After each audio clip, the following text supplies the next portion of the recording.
Yeah. Well, we're down here today. So we've got the Super Kids Superheroes round, which is it's a WA kind of I suppose initiative where all the Auskick centres around will raise a lot of money, and a lot of the proceeds, or all the proceeds, will go towards the Kids Cancer Project, which is fantastic. And so we obviously superheroes. We've got Batman, and you see a few of the capes behind us here. So it's a great initiative. Auskick is, NAB Auskick's been a massive program since 2006, and it's a key pillar to a lot of local communities, especially around Australia. And it's great for kids to get involved between the ages 5 and 12, and there's still time for parents to get their kids involved. Head down to your local Auskick, I suppose, centre and get your kids involved, because it's fantastic. And it's great for kids to, one, not only interact and engage with their peers, but make new friends, and also be able to play the great game of Aussie rules. Do you have to go out of your way to try not to do a Scott Morrison and take out? Yeah, I know. I saw that the other day, so I've got to be careful running around here. I won't be able to do too much with my knee, so I might be all right. How is the knee? Yeah, knee's all right. Yeah, so we'll miss this week, and just a couple of weeks rest, and just an old battered knee, mate. So it's slowly get there, but we'll look to push for the Bulldogs game.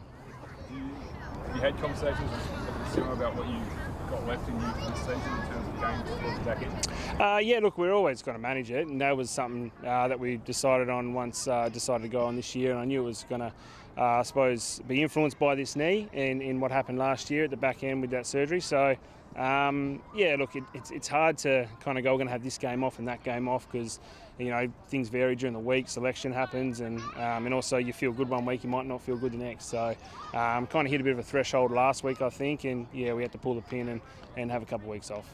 See yourself playing out the rest of the season? I hope so. That's the plan. Yeah, we'll see how we go. So, it's all about management with it, and has been since pre-season, even before Christmas. So, we'll manage it the best way we can. And, out of the 12, 13 games left, if you can play 8 to 10, well, that's great. And we'll see if you can play all 12. But, hopefully be able to make it through to the back end of the year. It's obviously tough to answer now, but do you think it'll be like a 2-week thing again? Obviously, you've missed the 2 matches this time, but do you think you'll be able to maybe miss one and get enough break to play the next week? Yeah, I hope so. Yeah. It would just depend on where it's at and what we're doing with it. And I was training last week as well, so pretty much the only session I missed was the game. So that's why we're probably going on the 2-week stint here. And if it's going to get, I suppose, pre-planned and see how we pull up from one game, and we probably miss that week of training and the game, we'd probably be in better stead for the week after. So that's all just going to come down to how it's going, and also selection-wise as well. John Morsfold at training this morning, some of the Eagles greats. What did he say to the group? I guess what did it mean to you guys to have them there? Yeah, look, it's always good to get the old guys down, the Owls down. So, to see those faces, and I suppose Woosh just reiterated the amount of support that those guys have for us, and all those guys are premiership players, and they love the club, and talking about, I suppose, the cycles of footy, and you're up here sometimes and you're down there, and just making sure you put in the work, because the work and the training that goes in when times are tough, is going to make you better in years to come when things are really good. So Woosh has been through many cycles as a player and as a coach, and a lot of us older players have as well. So it's great for him to come down and just have those wise words, and for us as I suppose older players to push down to the younger guys who probably haven't been through tough times. You think of Liam Ryan, who's come straight in. His first year he won a flag, and then this is probably the first time he's had to go through I suppose something like this. So being able to, I suppose, have that wisdom from Woosh and be able to push that down to our younger kids, it was great to see their faces today.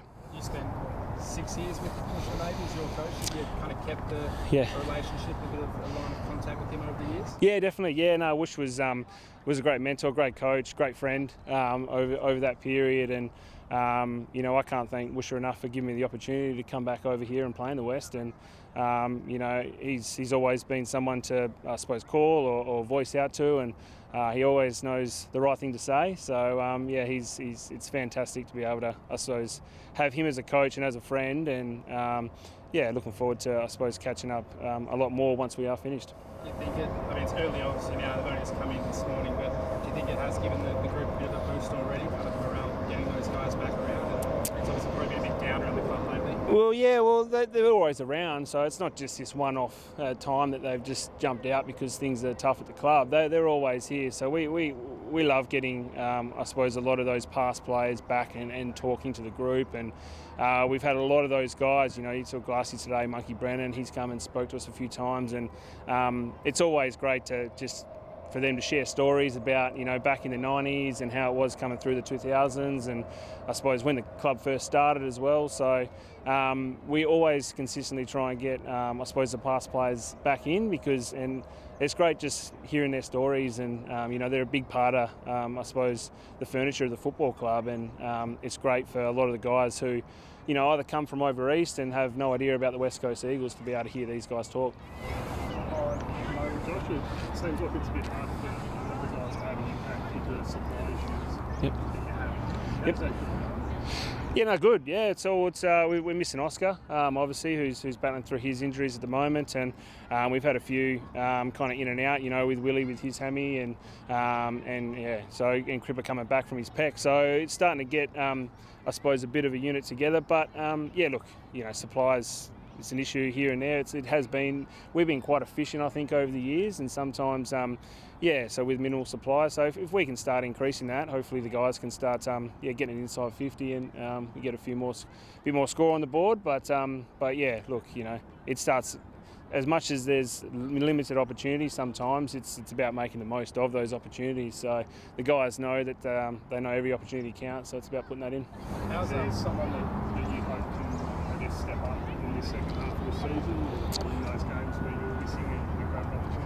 Oh, look, yeah, well, it's everyone really. You know, it's not just one player goes out, one player goes in, and they've got to step up and do that. It's collectively. So, you know, like Cripper and Liam have been, you know, trying to get their stuff together up in the front line, and then you got Jack, and we've had glimpses of Hugh Dixon, and you know, Bailey Williams is one who's been coming in and playing that ruck kind of forward. So all those guys getting a bit of time up there as well is going to put him in good stead for the years to come. Yeah, definitely. How's Jack going? He's a bit down on form for us since he's come back and he's been playing. He's got Yep. high standards, Jack. He still looks like he's fit, he's going well, he's kind of starting to have that impact. How's he going getting around him? Yeah, look, Jack's been strong as he's you know, he does set high standards. He's always done that since the day he's walked in the door in his first day. He's you know, the way he trains, the way he goes in the gym, the way he goes with his leadership. Yeah, he's always been a strength with that. So yeah, look, you know, as we're still working a few cogs out up the ground and everything like that. So once, you know, a little bit more supply will come, and you know, we start to make most of those opportunities, you know, I'm sure Jack will be back in fine form, and you know, having the support around him as well is something that he'll need as well. So look, he's been fine, and I've no doubt, and yeah, he'll be bigger and better back into this year. Yeah. Josh, just on your future beyond this season, have you had discussions now? The word rebuild's been sort of thrown around. Have you had discussions about whether you have a role beyond this season, or do you leave that to later in the year? Oh yeah, look, yeah, at the moment it's just just focusing on playing, you know, and as cliche it is, week to week, you know, for me it's with the knee, you know, you can't even worry about what's happening the week after, because I don't know if I get through that week training. But no, look, you know, once we get towards the back end of this year, and you know, the transition and talk about rebuild, that's kind of been happening over the last couple of years anyway. So yeah, we're you know, the club's in really good stead, I think, over the next 3 to 4 years in some of the players that are coming through at the moment, and yeah, once we get towards this back end and whether there is a role looking at next year, yeah, we'll discuss that. But at the moment, mate, I'm just enjoying every session I can be out there with me mates, and also getting out there playing when I can. Do you think, Simo would benefit from having the support of someone like Wilshere come in? I've seen it at other clubs where, you know, senior coaches have come in and lended that kind of mentor role. Do you think Simo would benefit from maybe having Wilshere come in a role like that? Oh well, I think any coach across the whole system having a support of someone like John Worsfold, yeah, would definitely be a benefit. But for someone like Adam, he's been in the game for long enough, I think, and he's got very good support from not only his players with us, and also above, you know, from Niz down in his football department. So I think he's got enough support going around, and he's in a great mindset on how to I suppose, manoeuvre through these difficult times, and then knowing that there's an end goal not only just week to week, but over the next 4 to 5 years, and where the club will be and where the players will be. So I think he's got enough support around him at the moment.